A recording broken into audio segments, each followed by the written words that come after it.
Hi, I'm Dealith. And no, it's not short for anything. It's not a nickname or a stage name. It's the name people whisper in rooms they don't expect me to hear.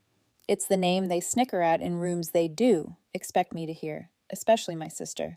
See, Seraphine didn't just betray me, she put on a show, in public, at a job interview. She laughed, actually laughed, while they shredded my application like it was some kind of joke. Strangers watched like it was a reality show. No one stepped in. No one blinked. But what she didn't see coming. The next person who walked into that room, the one she couldn't charm or bully, was my fiancé. And she didn't know that because she never asked. She never cared. To her, I was less than, replaceable. The footnote in her novel of perfection. But here's the thing about being cast aside. Over time, silence becomes fuel. And I didn't crawl back for her validation. I came back because I finally realized I didn't need it. Ever been dismissed by your own family, only to come back sharper, louder, and more powerful than they ever allowed you to be? This was the day I stopped asking for a seat at the table. I built my own and pulled up a chair. Before we dive in, tell me, what time are you listening and where from? Let's talk family, betrayal, and most of all, how to rebuild. Fiancé. The building looked like a skyscraper version of her personality, cold, expensive, and impossible to ignore. Storm CP. All glass, all status. I could see my reflection in the sliding doors, straight shoulders, a thrifted blazer, and a folder I'd packed and unpacked a dozen times. The logo blinked above the entrance like it was already judging me. Other candidates had arrived early, pressed suits, shoes you could hear echo. One guy kept checking his watch like he had somewhere more important to be. They sat in a perfect little circle, except one chair was slightly off to the side, like it didn't get the memo. I took that one. I didn't come to blend in. I came to be seen. Then she appeared. Seraphine. Blue silk blouse. Heels sharp enough to stab. Mug in hand like she just stepped out of a tech magazine shoot. No hesitation. No flicker of surprise when our eyes met. She walked past me like I was part of the wallpaper. Like we didn't grow up sharing bunk beds. Like she hadn't wrecked my first real interview years ago with one careless phone call to HR. She took her place at the head of the panel. Panel. My sister was on the hiring panel. A speaker welcomed us. Something about innovation, synergy, culture fit. The kind of corporate lingo that makes no sound like a handshake. I didn't catch most of it. My heartbeat was louder. Anyone want coffee? An assistant asked, holding a tray like an offering. Everyone got one, except me. I caught her smirk before she even said it. She leaned toward the woman beside her and whispered, loud enough. Still dressing like a clearance bin threw up. Soft laughter, sharp enough to cut. I focused on the table's fake wood grain, breathed. I remembered the birthday she accidentally sent the wrong files to a client I had worked months to land. She never apologized, just said, these things happen. I was done letting things happen to me. Names were called. People stood, introduced themselves with LinkedIn-level confidence. Seraphine nodded, smiled, jotted notes. Then they said mine. She didn't even glance up. I walked to the center, placed my resume down. She gave it 2 seconds, then slid it to the man beside her, like it was a flyer for a timeshare she wasn't interested in. He didn't even look at it, just set it aside. No questions, no eye contact, just erasure. Behind me, someone coughed. I sat back down. She's here? Someone whispered. Didn't think she was tech. Seraphine laughed, low and smug. I stayed still, took a mental note. Some people laugh when they think they've already won. Others pretend you're invisible until you become unavoidable. And I remembered something Mom used to say. Don't beg to be invited where you helped build the damn foundation. The resume slid back across the table, folded, rejected. Rejection has a sound. You learn it early. It's soft, but final. Another candidate stood, confident.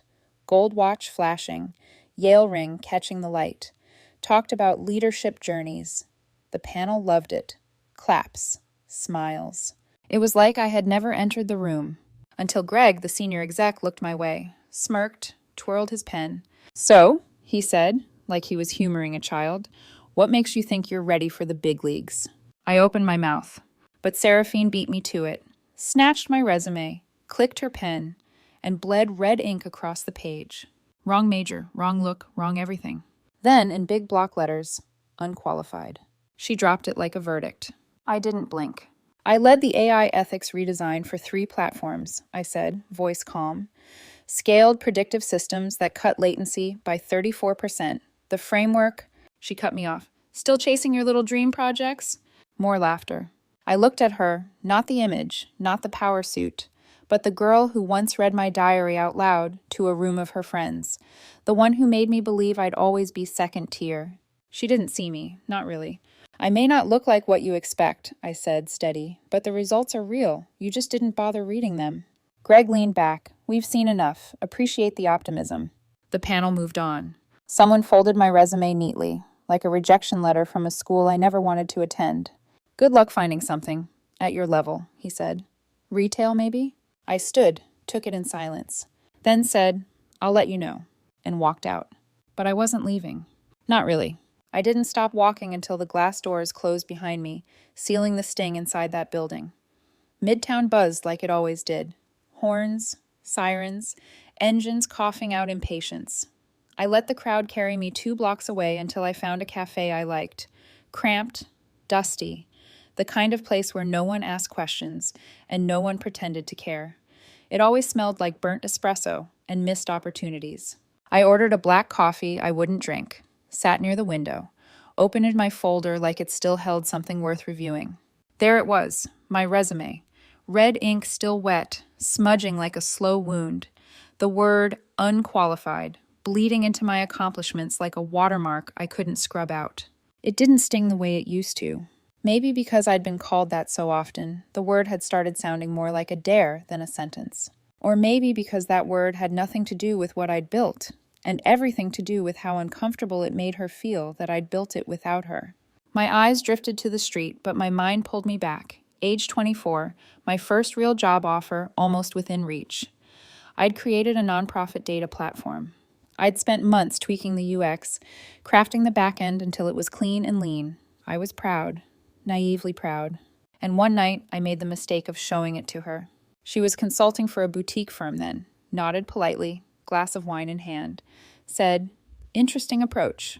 A week later, her firm launched a nearly identical concept, with her name on the proposal.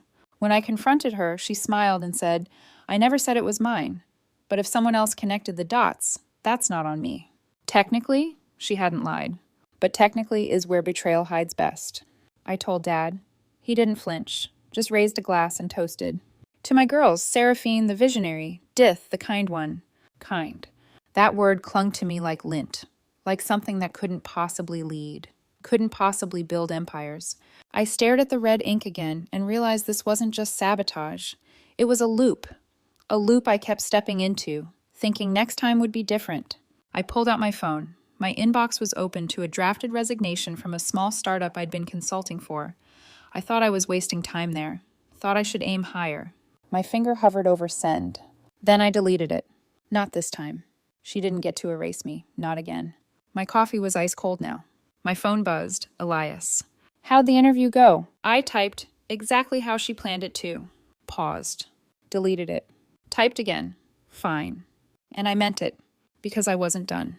Tome. When the elevator dinged, the sound snapped like a clap of thunder against the marble walls. I walked back in like I never left. The security guard looked confused. Didn't they? I'm here for the open assessment round, I said, my voice steady, coat buttoned like armor. He picked up the phone. One moment. He didn't question me. Maybe he saw it in my face. I wasn't here to ask. I was here to claim. 2 minutes later, I was back on the 40th floor. Same glass doors, same silence. But everything felt different. They weren't expecting me. Greg raised an eyebrow. Laura's pen hovered mid-sentence. Seraphine? She leaned back with that smug, lazy smile of hers. Changed your mind? She asked. You never were great at letting go. I didn't answer. I just walked to the empty chair, the one they never offered, and pulled it out myself. Greg laughed under his breath. Let's see if you're worth the room. He nodded at the assistant. A paper packet landed in front of me with a satisfying thud. Logic systems. Algorithm analysis. 10 pages, 15 minutes. No questions. No laptop, no calculator, just a pen. I nodded, flipped the packet open, and started. Every second felt like thunder in my chest. I didn't hear the whispering, didn't look at Seraphine when she said, Let's see if her little AI hobby means anything. I wrote, focused, let my hand cramp, let my breath shallow. But I finished. Clean, no crossouts, no panic, just done. I slid it across the table. Greg picked it up, flipped through it, then tore it in half. The ripping echoed. The pieces floated into the trash like something disposable. Impressive penmanship, he said, but we don't hire fiction writers. Laughter again. A snort, a cough. I didn't move. Seraphine tilted her head. Her voice was syrupy, slow. You always were stubborn, she said. Never knew when to quit. I rose, calmly, walked to the trash bin, and knelt. Picked up every torn page, one by one. Not for them, not for proof, for me. To remember what they didn't read, what they didn't value. I reached for the final page. And that's when I felt it. A sharp heel stepped forward, pinned the page under a chair leg. Her heel. She didn't even pretend to be subtle. Still seated, Seraphine leaned slightly toward me. Voice low, venom smooth. Still crawling for attention? I looked up. She expected shame. Instead, I smiled. Then stood, tucked the torn packet into my folder like it was sacred, and walked out again. But this time I wasn't wounded. I was ready. By the time I stepped outside again, the sky had shifted to that gray-blue New Jersey wears in early spring, moody, swollen with clouds, like it wanted to rain but couldn't commit. The chill bit through my blazer, but I didn't feel it. I walked, past the cafe, past the newsstand with faded headlines, past the bakery on Ridgewood that always left its lights on like it didn't know when to quit. That should have been my first clue. 2 nights earlier, that's where we'd been. Family dinner, supposedly casual. Just catching up, Dad had said in the group text. But when I walked in and saw the candles and the private room and the long table already half cleared, I knew the truth. This wasn't dinner. This was a performance. The host handed me a menu as an afterthought. Everyone else had already ordered. Mom waved, but didn't stand. I sat next to a decorative fern. Fitting. 20 minutes later, they rose from their seats, like actors hitting their cue. Seraphine arrived. Late, of course, with a phone still pressed to her ear and a sigh like the world was on her shoulders. I was on a call with Soul, she said, slipping into her chair. Time zones are murder. Dad lit up like someone flipped a switch. That's our girl, still closing global deals while we eat. I sipped water, didn't speak. Then came the toast. Glasses lifted, eyes glowing, pride thick as perfume. Mom clinked her glass against mine. Freelancing must really teach resilience, she said sweetly. It's like a fun little side quest in your 20s. I was 32, but I smiled anyway. Because that's what you do when the people around you believe their version of you is more real than the truth. The moment that tattooed itself in my memory came during dessert. Tiramisu, split evenly, not that anyone noticed. Seraphine was talking about a new corporate integration project. Storm CP was looking into AI ethics compliance, risk assessments, international scaling. Every phrase out of her mouth, every term, was mine. Words I had written, frameworks I had designed, sent to her once, over wine, when I thought sister meant something. Now she was serving them up like signature dishes on her menu of success. Dad raised his glass again. To Seraphine's newest promotion, he said proudly, our fearless innovator. My fork paused over the cake. Mom turned to me. Don't look so serious, Dith. It's not a competition. And then Seraphine leaned in. Her voice dipped low, all silk and steel. You'll always be beneath me, darling. You know that, right? A camera flash popped. Mom! Someone giggled. Laughter bounced off the linen-draped walls. In the photo, I'm smiling, chin tilted, glass raised, the perfect sisterly moment. Framed in light, sealed in lie. Back in the present, I was standing in the women's restroom at Storm CP, both hands gripping the marble sink. My face in the mirror wasn't crying, but my lipstick was gone, mascara flaking. I turned on the tap, splashed water on my cheeks, watched the smudges bleed downward like old ink. A stall opened. 2 interns stepped out mid-laugh. She totally bombed. Greg actually ripped it, like the whole thing, right in front of her. She picked it up off the floor like a kicked puppy. A pause. Isn't she like Seraphine's cousin or something? They walked out giggling, never saw me. I didn't move, just stared at the mirror, and something shifted behind my eyes. Something hard. Steady. Steel. In the hallway outside, I paused near the glass railing that overlooked reception. That's when I saw her. Young, maybe 25, Resume clutched like a lifeline, hair pulled back too tight. A manager brushed past her without noticing. Her shoulders slumped. Then, as if sensing me, she looked up. We locked eyes. She didn't smile, but her spine straightened, just a little. And in that tiny moment of unspoken understanding, I knew I'd never been the one who needed to change. I just needed to stop shrinking to fit spaces that were never built for someone like me. Back at reception, the woman blinked when I returned. Miss Marin? I need to speak to the panel again, I said. She hesitated. They're in review right now. I know, that's why I'm here. She studied me for a long moment, then nodded and picked up the phone. They didn't make me wait long.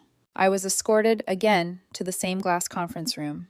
Same table, same chairs, same lineup of tired smirks. Greg didn't look up. Forget something? Seraphine laughed softly. You don't know when to quit, do you? I'm not here to beg, I said, stepping forward. I came because you left something out. Laura raised a brow. And what would that be? My record, my work, the part that actually matters. I dropped a small folder on the table. Greg waved it off. We're in closed review. The door opened behind me, and everything changed. Not because of me, because of him. Coulter Brannick. No tie, black suit, calm like deep water. The room shifted before he said a word. Everyone stood, even Seraphine. She fumbled her smile. Coulter, I mean, Mr. Brannick. He didn't even glance at her. He walked straight to me, touched the small of my back. A quiet check-in. You okay? He asked. Only me, I whispered. Then he turned, and the room fell dead silent. Interesting, he said. Some of you seem to know me well. Greg cleared his throat. Sir, if we had known she was qualified, Coulter cut in, or just human. He stepped to the table, opened my folder, and spread the contents out like a dealer at a poker table. Deith Marin, architect on 3 of our internal system models, contributor to our AI ethics compliance framework. The same model half this room still doesn't understand. Faces blanched, Greg flushed, Laura stiffened. Seraphine didn't blink, but she didn't breathe either. Coulter slid a report forward. Here's your Q4 metrics, built off her code, her work, not signed, but hers. He turned to me. Anything you want to add? I looked around the room, every eye on me now, even hers, especially hers. I let the silence sit. I didn't come here for a favor, I said, voice low but clear. I came because I knew I brought value. I tapped the table. And it turns out I had proof. You just didn't care to see it. Seraphine opened her mouth. Nothing came out. Coulter's voice dropped, low and exact. We'll be reviewing yesterday's interview for conduct and compliance. Greg's hand twitched toward a notepad. It was informal, exploratory, not binding. Oh? Coulter said evenly. Then you won't mind if we review the recording. He gestured toward the monitor mounted to the wall. Picked up the remote. No one moved. Because this wasn't damage control anymore. This was evidence. He hit play. And the room filled with the sound of my own voice, steady and clear, explaining my contributions. The project details. The frameworks. Then came Greg's dismissive chuckle, Laura's pen scratching without interest, Seraphine's smirk as she barely touched my resume. They watched themselves, not as they believed they behaved, but exactly as they had. Stripped of power, stripped of posture. Then came the clip, the one that carved silence like a blade. Seraphine, swirling wine in hand, leaning forward with that venom-soft smile and saying, You'll always be beneath me. The room flinched. Even the board members watching remotely froze. Coulter didn't react, just folded his arms and stared at the screen like it was confirming what he already knew. When the screen faded to black, the silence held like a held breath. Then the legal advisor finally spoke. This isn't just a misstep, this is a liability. Another board member chimed in, tone clipped. HR and legal will be looped in by end of day. Greg sat back like the chair might swallow him. But before anyone could speak again, Seraphine exploded. She planned this, she shouted, eyes wild, pointing at me. She wanted this to happen. She baited us. She manipulated the whole thing. No one responded. I didn't move. I didn't even blink. The room's silence was louder than her outrage. Then she snapped again. I brought her into this world, she screamed. She used me. She's always used me. I turned to her calmly, my voice soft but heavy with truth.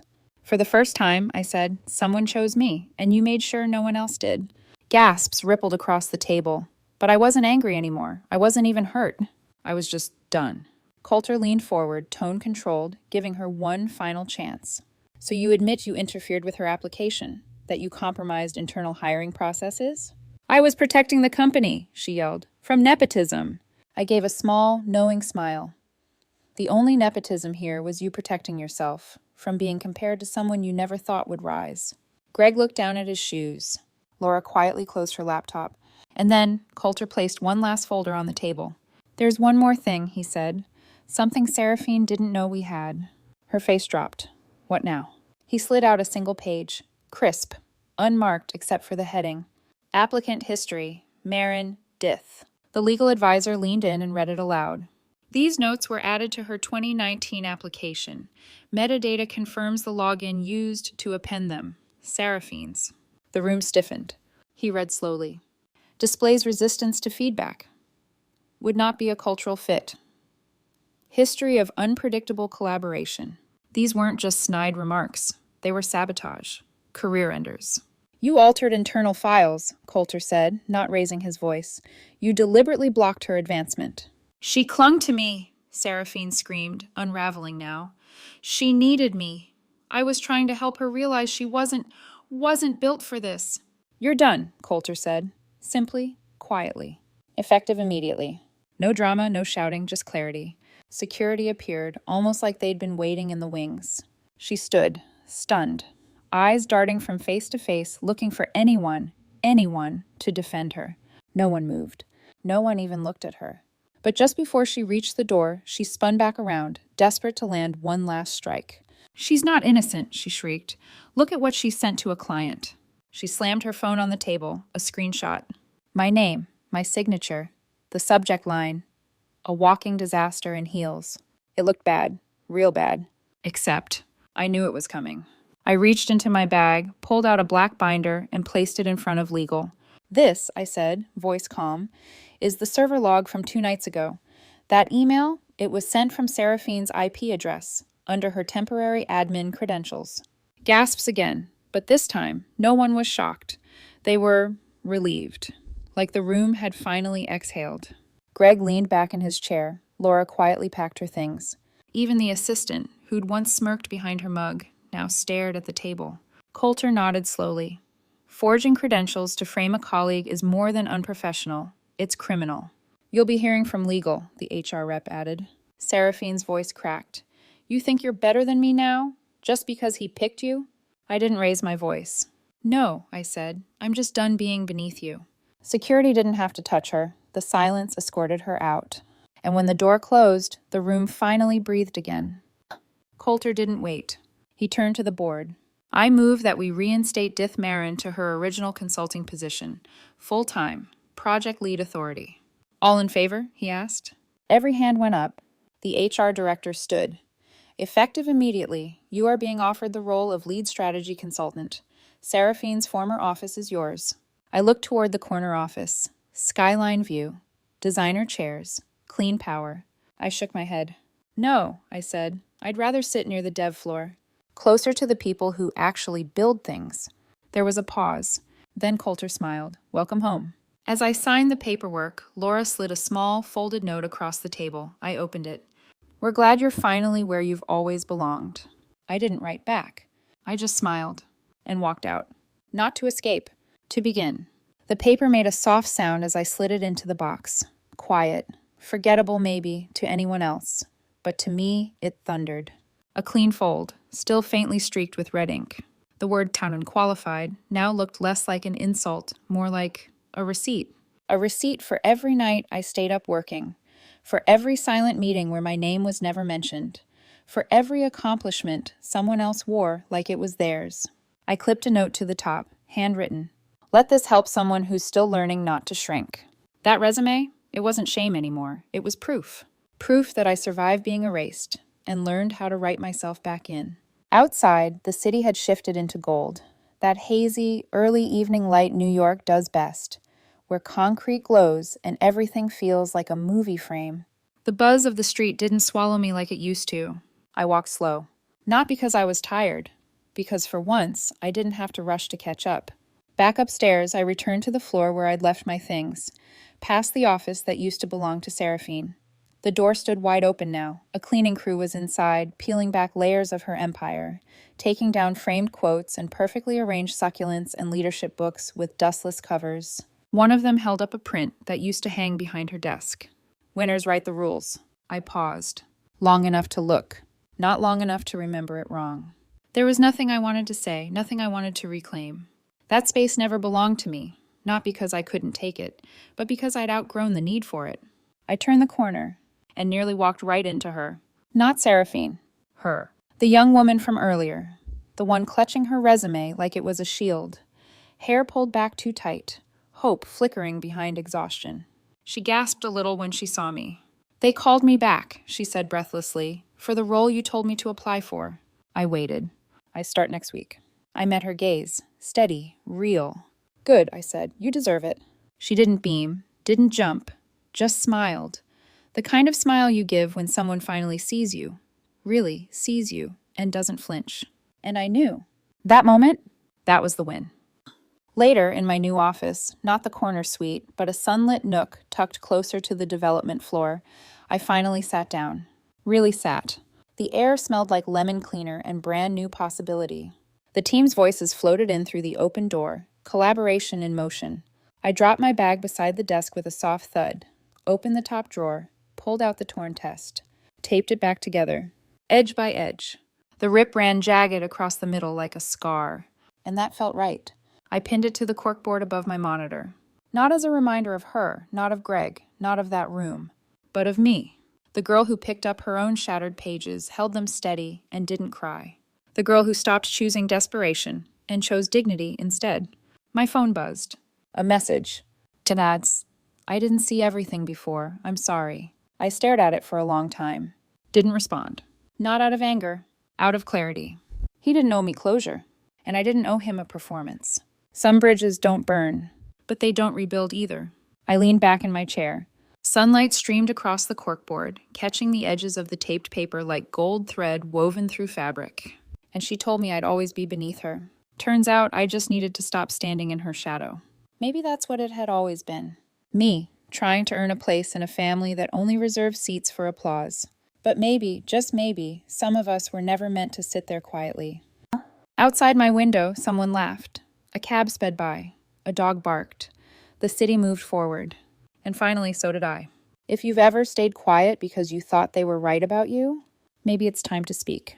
Or maybe it's time to stop explaining altogether. I reached into my bag for one last thing. A napkin, crumpled, edges worn, words scribbled in my handwriting from years ago. A quote from the pitch that never landed. No one sees the quiet builder until the building outlasts the storm. I pinned it next to the torn test, because that's what this was. Not a comeback. A foundation. The napkin swayed slightly as I pinned it to the board, edges soft, ink faded, but still legible. No one sees the quiet builder until the building outlasts the storm. I wrote it after my first client ghosted me. I was 23, working from a shared co-working space with a secondhand laptop that sounded like a jet engine every time I opened more than 4 tabs. Back then, I thought maybe I wasn't built for this world.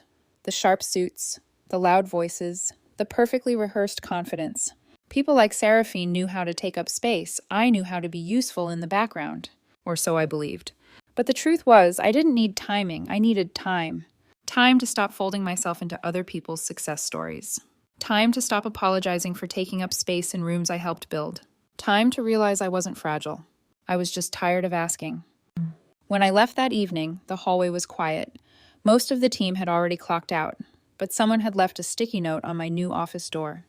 You belong here. No signature, just slanted, unfamiliar handwriting, and somehow that made it feel even more sincere. The elevator ride down was slow, almost as if the building itself wanted to give me a moment to breathe, to let it all sink in. At the front desk, the receptionist looked up. This time she smiled. Really smiled. I smiled back, gave a small nod. Nothing performative, just mutual recognition. Outside, the lights of the city had softened into that in-between glow, post-sunset, pre-night, the kind that makes everything look a little more cinematic, like maybe this was the part of the story where the music swells and the protagonist walks into the next act. I took the long way to the subway. No music, no phone in hand, just the quiet rhythm of my heels and the steady feeling of being whole. At the corner, waiting for the light to change, a woman beside me frantically typed on her phone. She looked frazzled, like she hadn't slept in 2 days, like she'd been shrinking herself all week just to be tolerated. She glanced at me, almost on accident. Our eyes met, and I smiled, just enough to say, "You'll get through this too." That night, back in my tiny apartment with mismatched furniture and a crooked coffee table, I poured a glass of wine. Not to numb, not to forget, just to mark something. A chapter closing, a silence breaking. I looked around. Nothing matched, not the couch, not the curtains, but it was mine. Every corner, every crack in the wall, every plant struggling for sunlight. Mine. I lit a rosemary candle, not to be fancy, but because it smelled like calm. My phone buzzed again. "Dad, can we talk?" I locked the screen, set it face down on the counter. That conversation could wait. Instead, I walked to my desk, pulled out my old laptop, the one that survived all those late nights, crashes, rejections, and quiet wins. I opened a new document, titled it, "The Blueprint They Didn't See," and I started typing. Because maybe that's what we do when they try to write us out. We write back, louder, clearer, for ourselves, for every quiet builder, for every sibling stuck in the shadow of someone louder, for everyone who's ever been told, "You're too soft, you're too kind, you're not enough," and for the girl who picked torn pages out of a trash can with steady hands and didn't cry. That's how this ends. Not with revenge, but with reclamation. Because I didn't have to beat her. I just had to stop believing she'd already won. So if you're still out there, still doubting, still wondering if your voice matters, let this be your sign. You don't need permission to take up space. You don't need applause to be worthy. You just need to begin. Build something, even if no one's watching yet. Because the thing about storms, they pass. But you're still here, and you will outlast them. If this story touched something in you, drop a comment. Tell me where you're listening from. Because sometimes just saying, "Me too," is the first brick in building something no one can tear down.